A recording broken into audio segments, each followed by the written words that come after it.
Hey, good day to you. This is Todd. I'm just a regular dude walking in the Word. Hey, today we're going to be talking about, we're in chapter 7 of the book of Esther, and we're talking about Haman today. You're going to see today his world comes crashing down. Okay, it had already. He was at the height. He had all this wealth. He had, he bragged about all his sons. He was second in command to the king.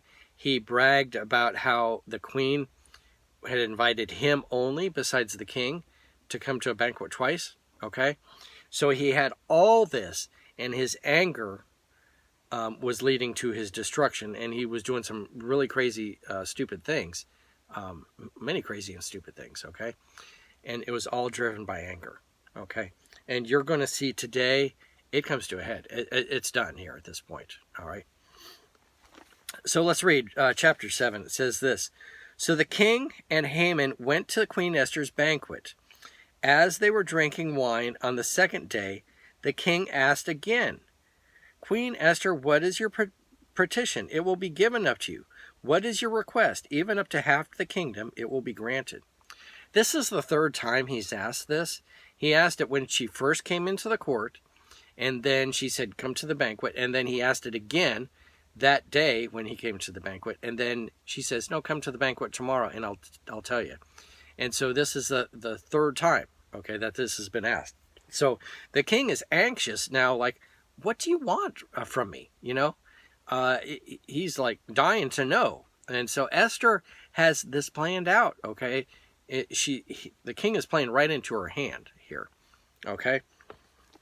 Verse 3, then Queen Esther answered, if I have found favor with you, your majesty, and if it pleases you, grant me my life. This is my petition.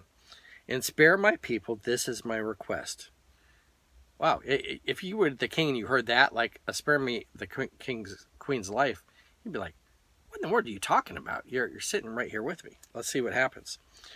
Verse 4, for I and my people have been sold to be destroyed and killed and annihilated.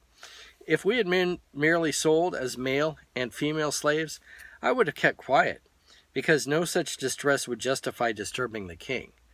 She said a whole lot there, okay? Like, I wouldn't even disturb you if I was going to be a slave. But we're going to be annihilated here, so I'm going to say something to you. Verse 5, King Xerxes asked Queen Esther, who is he? Who is he, the man who has dared to do such a thing? Esther said, an adversary and an enemy, this vile Haman. Then Haman was terrified before the king and queen. This would be a shocker to Haman in a big way too. Haman had no idea she was a Jew, okay? And when she reveals that, his world, he knows, is over, okay? Verse 7, the king got up in a rage and left his wine and went out into the palace garden. But Haman, realizing that the king had already decided his fate, stayed behind to beg the queen Esther for his life. The king had the power to, like, oh, you're dead, I'll let you live. Either way, okay? So, and the king was quick to, kill people, as we've seen already, okay? So he knows, I just made the king really mad. So mad that he walked outside, okay? When he comes back inside, he's not going to say anything nice, all right? So he's like begging the queen at this point here. And probably not in a very diplomatic fashion. Okay?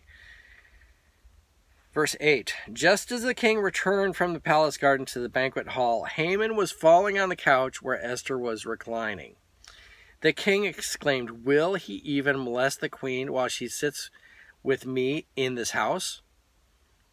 As soon as the word left the king's mouth, they covered Haman's face. This is a sign of when you're going to be executed. They just like take a bag over your face and cover you. It's like the king doesn't want to see you, so get him out of here. And so rather than him kicking and screaming and everything, they just cover him up and get ready to haul him out. So obviously there had been guards around there, okay, naturally, because the king is there. Okay. Verse 9, then Harbona, one of the eunuchs attending the king, said, a pole reaching to the height of 50 cubits, or 75 feet, stands by Haman's house. He had it set up for Mordecai, who spoke up to help the king. When he hears this, he's going to go, wait, you had it set up to kill Mordecai, who I just talked about today, and had you parade all over town? This is like really backwards. So the king said, impale him on it. So they impaled Haman on the pole he had set up for Mordecai. Then the king's fury subsided. Okay? That's where that chapter ends. Okay? Just with that. The king's fury subsided because he was hung on that thing. We talked about yesterday where Haman said, oh, that day didn't work out as I planned. And then today, it just comes crashing down. And there's like no time for him to react and change his mind and go, oh, this wasn't such a great idea.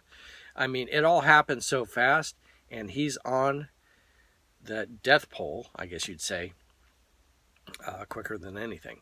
So that didn't turn out the way either. But remember, it all started with anger and rage that was uncontrolled and went way out of proportion as to what it should have been. Okay? Watch that in your life so that anger and rage doesn't control you to make you do stupid things also. Thanks for watching. I'm just a regular dude walking in the Word, and I look forward to seeing you tomorrow as we continue our journey through the book of Esther. Lord's blessing. I'll see you then.